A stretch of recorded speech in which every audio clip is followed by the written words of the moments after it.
Let QS1108 společnosti Smartwings spojuje Prahu v České republice s Larnakou na Kypru.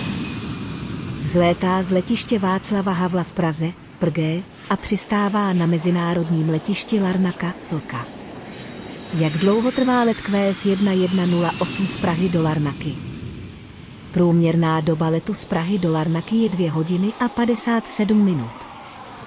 Vzdálenost letu je 2307 km / 1434 mil a průměrná rychlost letu je 760 km za hodinu / 472 mil za hodinu.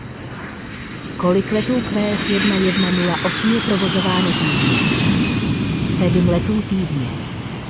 Let QS1108 je provozován v pondělí, úterý, středu, čtvrtek, pátek, sobotu a neděli.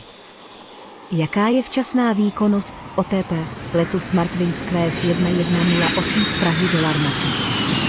Hodnocení včasné výkonnosti letu Smartwings QS1108 od společnosti Airportia je 5/5 hvězdiček.